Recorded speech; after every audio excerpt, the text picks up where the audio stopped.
പ്രിയമുള്ളവരെ, കർത്താവിന്റെ വലിയ അനന്തമായ കരുണ വർഷിച്ചുകൊണ്ടിരിക്കുന്ന സത്യമായ ദൈവത്തിന്റെ സാന്നിധ്യത്തിന്റെ മുമ്പിൽ ആയിരിക്കുവാൻ നമ്മളെ അവിടുന്ന് അനുവദിച്ചിരിക്കുന്നു.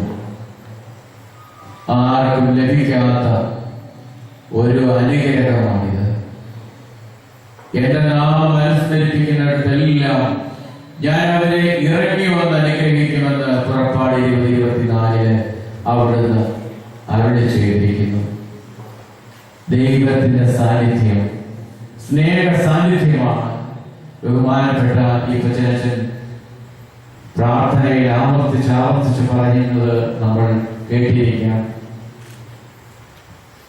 അവർ ഇപ്രകാരം പറഞ്ഞു, പരിശുദ്ധ കുർബാന ദൈവമാണ്, പരിശുദ്ധ കുർബാന ദൈവമാണ്, പരിശുദ്ധ കുർബാന ദൈവമാണ്. അതെ പ്രിയമുള്ളവരെ, വെറും ഒരു അർത്ഥത്തിന്റെ രൂപത്തില് നമുക്ക് കാണാൻ കഴിയുമെങ്കിലും അവിടുത്തെ അനന്തമായ പരമപരിശുദ്ധിയുടെ അഭിനിവേയമായ ദൈവത്വത്തിന്റെ മുമ്പിലാണ് നമ്മൾ. അതെ, ജോൺ പോൾ മാർപ്പാപ്പ ഇപ്രകാരം പറയുകയുണ്ടായി, പരിശുദ്ധ കുർബാന എന്താകുന്നു എന്ന ചോദ്യം മാറ്റേണ്ടിയിരിക്കുന്നു. കാരണം മറ്റൊന്നുമല്ല, ചോദ്യം തെറ്റിയാൽ ആൻസറും തെറ്റും. കാരണം പരിശുദ്ധ കുർബാന ഒരു വ്യക്തിയാണ്. അതുകൊണ്ടാണ് അച്ഛൻ പറഞ്ഞത് അവൻ ദൈവമാകുന്നു. അതേ പ്രിയമുള്ളവരെ, ദൈവത്തിന്റെ സാന്നിധ്യം നമ്മൾ തിരിച്ചറിഞ്ഞുകൊണ്ടായിരിക്കാം. നമ്മളെ സംബന്ധിച്ചിടത്തോളം ഇതൊരു തിരിച്ചറിവിന്റെ നിമിഷത്തിലാണ് നമ്മൾ നിൽക്കേണ്ടത്. ഇതിനു മുമ്പ് നമ്മൾ പല പ്രാവശ്യവും പല ആരാധനയുടെ മുമ്പിൽ, കർത്താവിന്റെ മുമ്പിൽ നമ്മൾ നിന്നിട്ടുണ്ട്. എന്നാൽ തിരിച്ചറിയട്ടെ, ഈ സ്നേഹനാഥന് ഈ രൂപമല്ല, അനേക രൂപത്തിലൂടെ നമുക്ക് മുമ്പിൽ ആയിരിക്കുവാൻ അവിടത്തേക്ക് സാധിക്കും. എന്നാൽ ഇതാ തിരുസഭയിലൂടെ കൗദാശിക സഭയ്ക്ക്, കൗദാശികമായ സമൂഹത്തിന് കൗദാശികമായി രൂപപ്പെടുത്തിയ ഒരു അപ്പത്തിന്റെ രൂപത്തിലാണ് അവിടുന്ന് നമ്മുടെ ഇടയിലായിരിക്കുന്നത്. ഇത് മറ്റൊന്നിനുമല്ല, എന്റെ ശരീരത്തിന്റെ ശരീരമാകാനും എന്റെ രക്തത്തിന്റെ രക്തമാകുവാനും അവിടുന്ന് കാണിച്ച സ്നേഹമാണ്. പ്രിയമുള്ളവരെ, അതാണ് അതിന്റെ പ്രത്യേകത. ആ പ്രത്യേകത അറിഞ്ഞുകൊണ്ടാണ് നമ്മൾ ആ സാന്നിധ്യത്തിന്റെ മുമ്പിലായിരിക്കേണ്ടത്. ഈ സ്നേഹരക്തം, ഈ സ്നേഹ ശരീരം നമ്മുടെ ദൈവമാണ്. അവിടുത്തെ മഹത്വപ്പെടുത്തുമ്പോൾ ഒരു കാര്യം കൂടെ നമ്മൾ ഓർത്തിരിക്കാം. ദൈവത്തിന്റെ ഈ സാന്നിധ്യത്തെ മഹത്വപ്പെടുത്തുമ്പോൾ ഏതെങ്കിലും വിധത്തിൽ നമ്മൾ ലോകത്തിന്റെ അരൂപിയെ മഹത്വപ്പെടുത്തിയിട്ടുണ്ടെങ്കിൽ, ഏതെങ്കിലും വിധത്തിൽ നമ്മൾ ലോകത്തിന്റെ അരൂപിയെ അംഗീകരിച്ചിട്ടുണ്ടെങ്കിൽ, ഈ നിമിഷം ദൈവത്തെ മാത്രം അംഗീകരിച്ചുകൊണ്ട് നമ്മൾ ആരാധിക്കുമ്പോൾ ലോകാരൂപിയെ നമ്മൾ തിരസ്കരിക്കുക കൂടി ചെയ്യുകയാണ്. അറിഞ്ഞോ അറിയാതെയോ നമ്മൾ അവനെ ആട്ടിപ്പായിക്കുകയാണ്. ഈ ലോകത്തെ നമ്മൾ തിരസ്കരിച്ചുകൊണ്ട് ദൈവത്തെ ഹൃദയത്തിലും ദൈവസ്നേഹത്തെ ഹൃദയത്തിന്റെ ഉൾത്താരിലേക്ക് സ്വീകരിച്ചുകൊണ്ട് പ്രാർത്ഥിക്കുകയാണ്.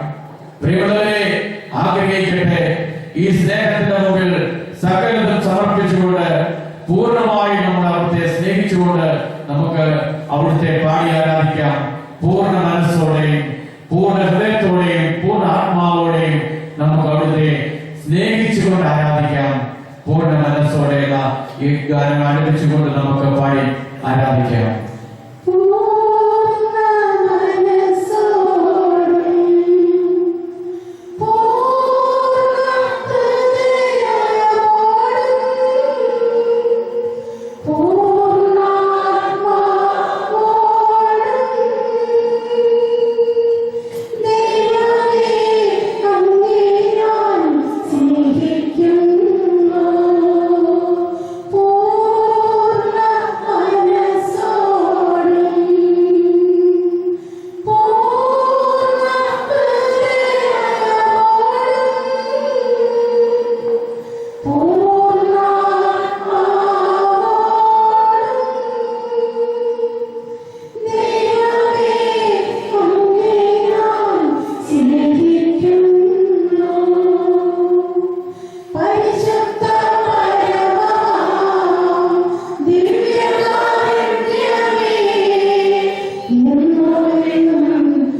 ദിവ്യ സ്നേഹമേ,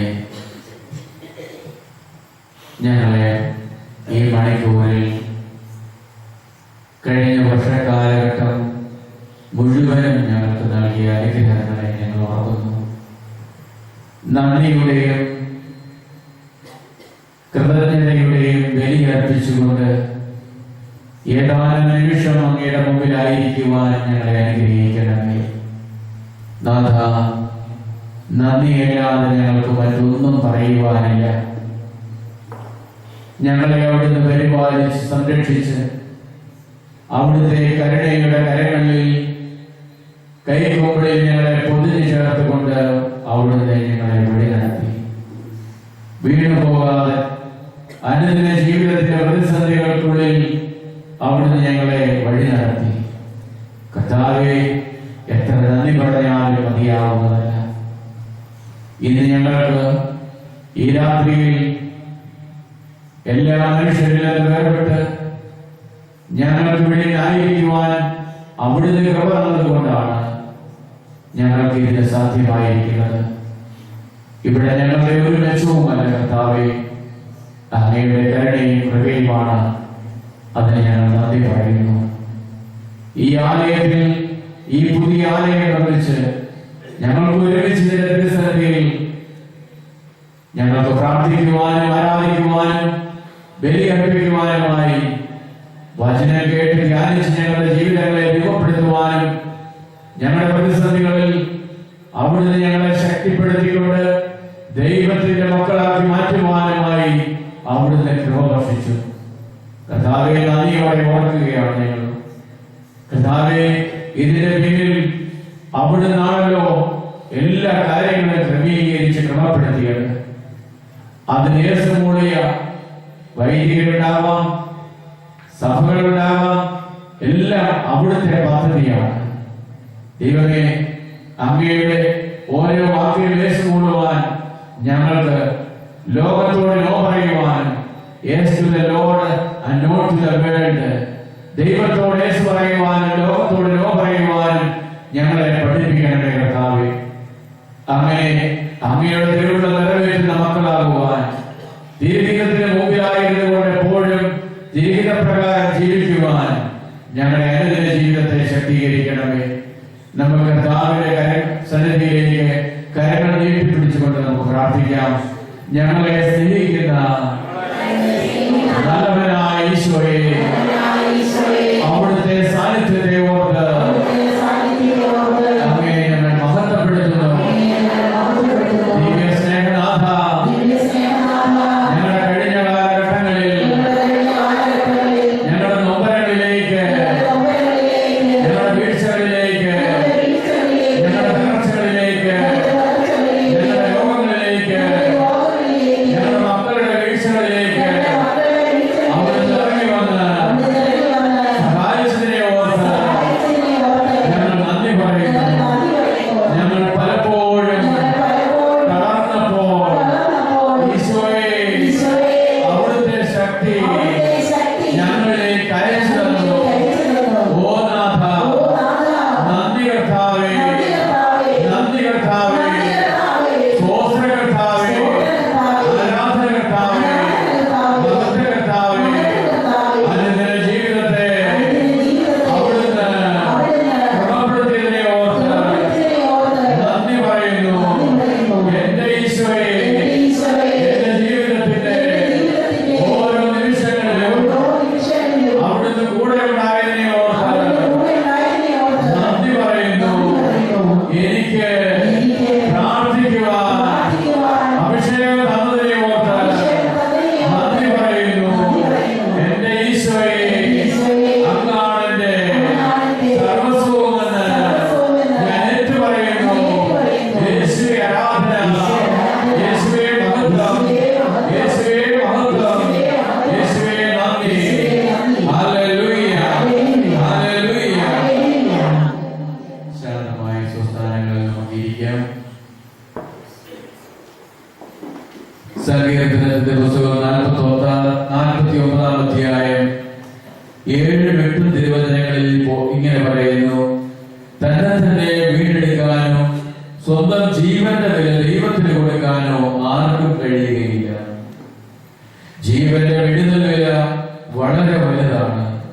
എത്രയായാലും അത് തികയുകയില്ല. പ്രിയമുള്ളവരെ, ഇതാണ് സത്യം. നമ്മുടെ ജീവിതത്തിന്റെ വീഴ്ചകളിൽ, കെട്ടുകളിൽ, ബന്ധനങ്ങളിൽ മനുഷ്യനെ രക്ഷിക്കാൻ കഴിയാത്തതിന്റെ അപ്പുറമാണ് സകല മേഖലകളും. ദൈവപിത ജീവന്റെ വിടുതൽ വരെ നൽകിക്കൊണ്ട്, അവിടുത്തെ രക്തവും അവിടുത്തെ ശരീരവും നമുക്ക് നൽകിക്കൊണ്ട് അവിടുന്ന് നമ്മോട് കാണിച്ച സ്നേഹം, അതാണ് യഥാർത്ഥത്തിൽ അവിടുത്തെ സ്നേഹം. ഈ അപ്പത്തിലേക്ക് നോക്കുമ്പോൾ യഥാർത്ഥത്തിൽ നാം കാണുന്നത് ഈശോയുടെ ജനനം മുതൽ അവരുടെ കാൽവരിയിൽ അവൻ കാൽവരി കുരിശാവുന്ന ആ ചുടുകളിൽ ചുട്ടെടുത്ത അപ്പമായി മാറിയ ഈ സ്നേഹം ധ്യാനിക്കുമ്പോഴേ ഇതിന്റെ പിന്നാമ്പുറം അതാണ്. കാഴിക്കൊഴുത്ത് അവിടുന്ന് വിളവ് വീണത് ഒരു ഉണ്ണി കുരിശിലാണ്. ഉണ്ണി കുരിശ് വളർന്ന് കാൽവരിയോളം വളർന്ന് അവിടുത്തെ സ്നേഹം മുഴുവൻ വെളിപ്പെടുത്തി തരുകൊണ്ട് ഇതാ നമ്മുടെ മുമ്പിൽ ആയിരിക്കുന്ന ഈശോ ഒരു വാക്ക് പറഞ്ഞ് ഒരു മലയിൽ പ്രസംഗിച്ച ഒരു ദൈവമല്ല. അവിടുന്ന് സ്നേഹം എന്നത് പ്രഖ്യാപിക്കുക മാത്രമല്ല, അവിടുന്ന് സ്നേഹം വെളിപ്പെടുത്തി തരികയും കൂടെ ചെയ്തു. യൂക്കാറ്റ് 33. അതേ പ്രിയമുള്ളവരെ, നമ്മുടെ ദൈവം സ്നേഹം എന്താണെന്ന് വെളിപ്പെടുത്തി തന്നിട്ട് ഇത്രയേറെ വലിയ സ്നേഹം നമുക്ക് മനസ്സിലാകുന്ന പച്ചയായ രീതിയിൽ അവിടുന്ന് സ്നേഹത്തിന്റെ ഭാഷ അവിടുന്ന് സംസാരിച്ചപ്പോൾ നമുക്ക് മനസ്സിലാകാതെ പോയിട്ടുണ്ടെങ്കിൽ നമുക്കിപ്പോൾ അനുഭവിക്കാം. പ്രിയമുള്ളവരെ, ആ സ്നേഹമാണ് നമ്മുടെ ജീവിതത്തെ മുഴുവനും അർത്ഥപൂർണമാക്കുന്നത്. നല്ല കള്ളന് ആ സ്നേഹം തിരിച്ചറിയും. അവിടുന്ന് മിണ്ടുന്നില്ല. കുരിശിൽ ഈ സ്നേഹത്തിന്റെ ഭാഷ ഒഴിഞ്ഞുകൊണ്ടേയിരുന്നു. സ്നേഹത്തിന്റെ ഭാഷ മൗനമായി ഒഴുകിക്കൊണ്ടേയിരുന്നപ്പോൾ നല്ല കള്ളൻ ഈ സ്നേഹം തിരിച്ചറിഞ്ഞു. എന്നാൽ മറ്റേ കള്ളൻ അവിടുത്തെ സ്നേഹത്തെ കാണാൻ കണ്ണില്ലാത്ത വിധത്തിൽ അന്ധത ബാധിച്ചിരുന്നു. ഇന്ന് നമുക്ക് ആ മരണത്തെ തോൽപ്പിച്ച് അപ്പത്തിന്റെ രൂപത്തിൽ നമ്മുടെ മുമ്പിൽ അല്ല, അനുദിനം നമ്മോട് കൂടെ ആയിരിക്കുവാൻ അവിടുന്ന് ഒരുക്കിയ പദ്ധതിയും സ്നേഹത്തിന്റെ വെളിപ്പെടുത്തലിന്റെ പൂർണ്ണതയിലേക്ക് നമ്മളെ കൊണ്ടുവരുവാനാണ്. പ്രിയമുള്ളവരെ, നമുക്കിപ്പോൾ ആ സ്നേഹത്തിന്റെ പൂർണ്ണതയുടെ മുമ്പിൽ നമ്മുടെ ജീവിതത്തിലെ എല്ലാം നമുക്ക് നന്ദിയോടെ അർപ്പിക്കാം. നമുക്ക് ജീവിതത്തിന്റെ കഴിഞ്ഞ കാലഘട്ട ജീവിതങ്ങളിലേക്ക് നോക്കുമ്പോൾ പ്രശ്നങ്ങളിലേക്ക് നോക്കാതെ, നമ്മുടെ നൊമ്പരങ്ങളിലേക്ക് നോക്കി നോക്കി കണ്ണുനീരും നിരാശയും കെട്ട് തളർന്നു പോകാതെ ഈശോ പഠിപ്പിക്കുന്നു, നീ എന്റെ സ്നേഹത്തിലേക്ക് നോക്കുക. കുരിശിലേക്കല്ല നീ നോക്കേണ്ടത്, കുരിശിനെ ഞാൻ ജയിച്ച് കീഴ്പ്പെടുത്തിയതാണ്. നീ എന്റെ സ്നേഹത്തിലേക്ക് മാത്രം നോക്കിയാൽ മതി. നിന്നെ പരിപാലിച്ചില്ലേ ഞാൻ ഇത്രയും നാൾ? നിന്നെ സംരക്ഷിച്ചില്ലേ? നിന്നെ ഞാൻ എന്റെ ഉള്ള കയ്യിൽ കാത്തുകൊണ്ട് നടന്നില്ലേ? ദൈവം നമുക്ക് നൽകിയ കഴിഞ്ഞ കാലഘട്ടങ്ങളിലെ നന്മകളിലേക്ക് നമ്മുടെ കണ്ണുകൾ മുഴുവൻ, ഹൃദയത്തിന്റെ ആ വികാരങ്ങൾ മുഴുവൻ നമുക്കൊന്ന് കൊണ്ടുപോകാം. ഓരോന്നോരോന്നായി ഓർത്ത് ഹൃദയത്തിൽ അവിടുത്തെ മുമ്പാകെ നമുക്ക് സമർപ്പിക്കാം. കഴിഞ്ഞ കാലഘട്ടങ്ങളിലെ നൊമ്പരങ്ങളല്ല നമുക്ക് ഓർക്കേണ്ടത്.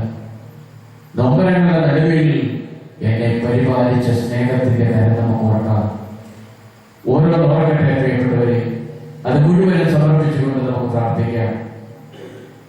അവിടുത്തെ നമ്മൾ പാടി ആരാധിക്കുമ്പോൾ നമ്മുടെ ജീവിതത്തില് നമ്മുടെ കഴിഞ്ഞ കാലഘട്ടങ്ങളിൽ ലഭിച്ച എല്ലാ അനുഗ്രഹങ്ങളെയും ഹൃദയത്തിൽ മൗനമായി ഓർത്തുകൊണ്ട് നമ്മൾ ഈ നിമിഷം സമർപ്പിക്കപ്പെടുകയാണ്. ആരും ഉറക്കത്തിലേക്ക് വീഴാതെ നന്ദി പ്രകാശിപ്പിക്കുമ്പോഴാണ് ദൈവത്തിന്റെ വലിയ കൃപ ചൊരിയപ്പെടുന്നത്. നമ്മുടെ ജീവിതത്തിൽ അനുഭവിക്കാൻ കൃപ തന്ന നിമിഷങ്ങൾ ഓർക്കണം. ഈശോയുടെ കാൽപാദത്തിൽ കെട്ടിപ്പിടിച്ചുകൊണ്ട് കരയാൻ കൃപ തന്നത് ഓർക്കണം. നിരാശയിലേക്ക് വീണു പോകാതെ പ്രത്യാശ നൽകിക്കൊണ്ട് നമ്മളെ പിടിച്ചു നിർത്തിയ ദൈവത്തിന്റെ സ്നേഹം നമ്മൾ ഓർത്തുകൊണ്ട് ആ തൃപ്പാദത്തിൽ അനുതാപത്തിന്റെ കണ്ണുനീരൊഴുക്കിക്കൊണ്ട് നമുക്ക് നന്ദിയോടെ ഓർക്കാം കർത്താവിന്റെ സ്നേഹം. ഓർത്തുകൊണ്ട് നമുക്ക് ആരാധനയുടെ ഒരു ഗീതം ആലപിച്ച് നമ്മളെ തന്നെ ഹൃദയം പൂർണ്ണമായി സമർപ്പിക്കപ്പെടട്ടെ. ഈശോയുടെ സ്നേഹവും കരുണയും വാത്സല്യവും അവിടെ നമ്മളെ പരിപാലിച്ച നിമിഷങ്ങൾ ഓരോന്നും ഓർക്കട്ടെ. നമ്മുടെ ദുഃഖത്തിലെയും നിരാശയുടെയും ചിന്തകളിൽ നിന്ന് ഇപ്പോൾ നമ്മുടെ മനസ്സിനെ പറിച്ചെടുത്ത് ആ കഴിഞ്ഞ കാലഘട്ടങ്ങളിൽ നമ്മളെ പരിപാലിച്ച ഓരോ നിമിഷങ്ങളും ഓർക്കട്ടെ. എന്നെ കരുതുന്നവൻ, എനിക്കായി കരുതുന്നവൻ എന്ന ഗാനം ആലപിച്ചുകൊണ്ട് നമുക്ക് ആ കരുതലും ആ പ്രത്യാശയും നമുക്ക് ഓർക്കാം. അവിടുത്തെ ഹൃദയത്തിൽ നമ്മളെ കരുതുന്നുണ്ട്. അവിടുത്തെ എനിക്കായി കരുതുന്നവൻ, എന്റെ ഭാരങ്ങൾ വഹിക്കുന്നവൻ, എന്നെ കൈവിടാത്തവൻ യേശുവിന്റെ കൂടെയുണ്ട്. കൂടെയുള്ള ഈ ഈശോയെ നമുക്ക് ഹൃദയത്തിൽ ധ്യാനിക്കാം. നമ്മുടെ ഹൃദയം മുഴുവനും അവനിലേക്ക് സമർപ്പിച്ചുകൊണ്ട് ഈ ഗാനത്തിന്റെ ഈ രടികളിലൂടെ കടന്നു പോകുമ്പോൾ നമുക്ക് പൂർണ്ണമായി സമർപ്പിച്ച് പ്രാർത്ഥിക്കാം, പാടാം. നമുക്ക് യേശുവേ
പരമദീപികാരുണ്യത്തിന് പരിശുദ്ധ പരമദീപികാരുണ്യത്തിന് പ്രിയമുള്ളവരെ, ഒരിക്കൽ കൂടി സാധിക്കുന്നവർ മുട്ടുകയെന്നുകൊണ്ട് നമ്മൾ അനുദപിച്ച് പ്രാർത്ഥിക്കുവാൻ പോവുകയാണ്. കർത്താവ് സ്വർഗം ഏറ്റവും കൂടുതൽ സന്തോഷിക്കുന്ന നിമിഷമാണ് ഒരു മനുഷ്യൻ ദൈവത്തിന്റെ ഒരു പൈതൽ അനുതാപത്തിന്റെ കണ്ണുനീരൊഴുകി അവരുടെ കാൽപാദം കഴുകുമ്പോൾ ദൈവം സന്തോഷിക്കുന്നു. അനുദപിക്കുന്ന പാപിയോട് നമ്മളൊന്നും അന്വേഷിക്കേണ്ട. അനുതാപത്തിന്റെ കണ്ണുനീര് അവരുടെ കാൽപാദത്തിൽ നമുക്ക് ചൊരിയപ്പെടാം. ഒരു ന്യായവാദവും ചെല്ലാതെ നമ്മുടെ പാപങ്ങളെ ഓർത്ത് ഹൃദയം തുറന്ന് അനുദപിക്കാം. പാവനിയായ സ്ത്രീ അവരുടെ കാൽപാദത്തിലേക്ക് അവളുടെ മ്ലേച്ഛമായ ജീവിതം മുഴുവനും ഓർക്കണം. ഒരു മനുഷ്യന്റെ ജീവിതത്തിലെ എല്ലാ തിന്മകളും നിറഞ്ഞ മ്ലേച്ഛഭാവങ്ങളെല്ലാം ആ കാൽപാദത്തിലേക്ക് ഒഴുകി അവൾ കരഞ്ഞപ്പോൾ സംഭവിച്ചത് ദൈവത്തിൽ നിന്ന് ഒരു മറുവൊഴുക്ക് ഉണ്ടായി. അനുതാപത്തിന്റെ കണ്ണീര് കർത്താവിന്റെ കാൽപാദത്തിലേക്ക് ഒഴുകിയപ്പോൾ ദൈവത്തിൽ നിന്ന് സ്നേഹത്തിന്റെ കരുണയുടെ ഒരു മറുവൊഴുക്ക് നമ്മുടെ ഹൃദയങ്ങളിലേക്ക് ഒഴുകും. തീർച്ച ഇതാണ് പാപിനിയുടെ ആ സംഭവം നമ്മൾക്ക് വെളിപ്പെടുത്തി തരുന്നത്. പ്രിയമുള്ളവരെ, ഈ നിമിഷം നമ്മൾ കരയണമെങ്കിൽ കരയണം. ഇനി നമ്മുടെ ജീവിതത്തില് ഇങ്ങനെ ഒരു അവസരം ലഭിക്കണമെന്നില്ല. അനുതാപത്തിന്റെ കൃപയും കരുണയും നമുക്ക് എല്ലാ ദിവസവും വേണമേ എന്ന് നമുക്ക് ആഗ്രഹിക്കാം. കരുണയുടെ വർഷത്തിൽ നമുക്കറിയാം, കരുണയുടെ കവാടം കടക്കുന്നതിന് പ്രധാനപ്പെട്ട ഒരു വിഷയമാണ് വിശുദ്ധ കുമ്പസാരവും വിശുദ്ധ കുർബാന സ്വീകരണവും. അതുപോലെ തന്നെ കരുണ നിറഞ്ഞ അവന്റെ സ്നേഹത്തെ ഓർത്തുകൊണ്ട് അനുദപിച്ച് അനുതാപത്തിന്റെ കണ്ണുനീരൊഴുകി അവരുടെ കാൽപാദത്തിൽ ചൊരിയപ്പെടണം. അത് വളരെ പ്രധാനപ്പെട്ട കാര്യമായിട്ട് നമുക്ക് മാർപ്പാപ്പ പറയുന്നു. കരുണയുടെ വാതിൽ ചുമ്മാതെ കടന്നാൽ അനുഗ്രഹം കിട്ടുകയില്ല. മാർപ്പാപ്പയുടെ സഭയുടെ നിയോഗങ്ങൾക്ക് വേണ്ടി പ്രാർത്ഥിക്കണം. ഇങ്ങനെയാണ് കരുണയുടെ വാതിൽ ഒരുക്കത്തോടു കൂടിയാണ് കിടക്കേണ്ടത്. അതുകൊണ്ട് നമുക്കും ആ വലിയ ഒരു കൃപ ഇവിടുന്ന് നമുക്ക് നൽകപ്പെടുകയാണ്. കർത്താവ് വിശ്വാസത്തോടെ ആരെയും നമ്മുടെ ജീവിതത്തിൽ, നമ്മുടെ വ്യക്തി ജീവിതത്തിൽ കയറുമ്പോൾ ആർക്കും നമ്മുടെ ഹൃദയത്തിലേക്ക് കടന്നു വരാൻ കഴിയുകയില്ല. IC യൂണിറ്റിൽ കിടക്കുന്ന ഒരു മകനെ ആശ്വസിപ്പിക്കുവാനോ തൊടാനോ അവരുടെ ജീവിതത്തിലേക്ക് മരണത്തോട് വെല്ലടിക്കുമ്പോൾ ആർക്കും വന്ന് ഒന്നും ചെയ്യാൻ കഴിയുകയില്ല. അവിടെ കടന്നു വരുന്നവരും അവിടുന്ന് നമ്മളെ രക്ഷിക്കുന്നവരും അവിടുന്ന് നമ്മുടെ ജീവനിലേക്ക് ഉയർത്തുന്നവരും ഈശോയാണ്. വാതിലുകൾ എത്ര കൂട്ടപ്പെട്ടാലും എത്രമാത്രം തടയപ്പെട്ടാലും അവിടുന്ന് നമ്മളിലേക്ക് വരും. നമ്മളൊന്ന് ഹൃദയം അവനിലേക്ക് ഉയർത്തിയാൽ മതി. അനുതാപത്തിന്റെ ഹൃദയമൊന്ന് അവന്റെ മുമ്പിൽ തുറക്കപ്പെട്ടാൽ മതി. അവൻ അവിടെ നമ്മുടെ ഉള്ളിൽ പ്രവേശിക്കും. അവൻ നമ്മുടെ കൂടെ ആയിരിക്കും. അവൻ നമ്മളെ ധൂർത്തപുത്രനെ കെട്ടിപ്പിടിച്ച് ചുംബിച്ചതുപോലെ അവന്റെ സ്നേഹചുംബനങ്ങൾ കൊണ്ട് നമ്മളെ വീർപ്പുമുട്ടിക്കും. ഇതായ യാഥാർത്ഥ്യം. നമുക്ക് അനുതാപത്തിന്റെ കണ്ണുനീരൊഴുക്കാം. അനുതാപത്തിന്റെ കണ്ണുനീരൊഴുക്കി പ്രാർത്ഥിക്കുമ്പോൾ നമ്മുടെ സകല മേഖലകളും, പാപത്തിന്റെ എല്ലാ കെട്ടുകളും ബന്ധനങ്ങളും നമുക്ക് ഇവിടെ അഴിക്കണം. കർത്താവ് നമുക്ക് മോചനം തരുന്ന മണിക്കൂറാണ്. കർത്താവ് നമുക്ക് പൂർണ്ണ സ്വാതന്ത്ര്യം തന്ന് നമ്മളെ വിടിവിക്കുന്ന സമയമാണ്. സ്നേഹത്തിന്റെ പുതിയ മനുഷ്യനും പുതിയ വ്യക്തിത്വവുമായി നമ്മളെ രൂപപ്പെടുത്താൻ പോവുകയാണ്. നമ്മുടെ വിശുദ്ധീകരണത്തിനായി ഹൃദയം തുറന്ന് സമർപ്പിക്കപ്പെടുമ്പോൾ നമ്മുടെ ഉള്ളിലെ സകല തിന്മകളും, നമ്മുടെ ബന്ധനങ്ങൾ, നമ്മുടെ ഹൃദയത്തിന്റെ ഉള്ളിൽ കിടക്കുന്ന പാപത്തിന്റെ സകല കെട്ടുകൾ, തഴക്ക ദോഷങ്ങൾ, ഇവയെല്ലാം എടുത്തു മാറ്റുകയാണ്. മദ്യപാനത്തിന്റെ ആസക്തി, പുകവലിയുടെ ആസക്തി, പരദൂഷണത്തിന്റെ ആസക്തി, കാപട്യം പറയുന്നത്, നമ്മുടെ സ്വാർത്ഥതയുടെ കെട്ടുകൾ, ഇതെല്ലാം കർത്താവ് ഇപ്പോൾ കെട്ടുകൾ അഴിച്ച് നമ്മളെ വിടുവിക്കും. മറ്റൊന്നും വേണ്ട. ഇനി നമുക്ക് വേറൊന്നും വേണ്ട. ഈശോയെ, അങ്ങയുടെ തിരു മുമ്പിൽ ആ കാൽപാദത്തിൽ കെട്ടിപ്പിടിച്ചുകൊണ്ട് എന്റെ ജീവിതം മുഴുവനും ആ കാൽപാദത്തിൽ ചേർന്നിരിക്കുവാനുള്ള ആ അതാണ് ഞങ്ങളുടെ ആഗ്രഹം. ആ സ്നേഹത്തിൽ നിന്ന് ഞങ്ങളെ ഒരിക്കലും അകന്നു പോകാൻ അനുവദിക്കരുത്. ആ സ്നേഹ കൂട്ടായ്മയിൽ പിടിച്ചു നിൽക്കുവാൻ എന്നെയും അവിടുന്ന് അനുഗ്രഹിക്കണമേ. ഹൃദയത്തോടെ നമുക്ക് ആഗ്രഹിക്കാം. അനുതാപത്തിന്റെ വിവിധ മേഖലകളിലൂടെ നമ്മൾ കടന്നു പോകാം. ഹൃദയം നമുക്ക് സമർപ്പിക്കാം. ദൈവത്തിന്റെ അനന്തമായ ഈ കൃപ നമ്മളിലേക്ക് ഒഴുകുന്നതിന് അനുതാപത്തിന്റെ കണ്ണീരൊഴുക്കിക്കൊണ്ട് അവിടുത്തെ കൃപാതയിലേക്ക് സമർപ്പിച്ചുകൊണ്ട് അനുതാപത്തിന്റെ ഒരു ഗാനം ആലപിക്കാം. ഈ നിമിഷം നമ്മുടെ ഹൃദയം മുഴുവനും ഈശോയ്ക്ക് സമർപ്പിക്കപ്പെടണം. ഈശോയെ, ഞാൻ ജനിച്ച നാൾ മുതൽ പ്രത്യേകിച്ച് എന്റെ കഴിഞ്ഞ കാലഘട്ടങ്ങളിൽ എനിക്ക് സംഭവിച്ച പല വീഴ്ചകളുണ്ട്. അങ്ങയുടെ സ്നേഹത്തിൽ നിന്ന് ഞാൻ ഓടി ഓടി അകന്നിട്ടുണ്ട്.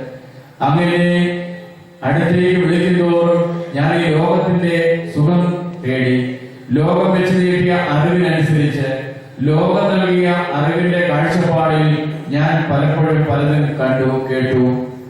അതിലുപരി കർത്താവെ, നിന്നെ സ്നേഹിക്കുന്നു എന്ന പേരിൽ യഥാർത്ഥത്തിൽ തെറ്റായ ഒരു സ്നേഹം നിന്നിലേക്ക് ഞാൻ ചൊരിയപ്പെടുകയായിരുന്നു.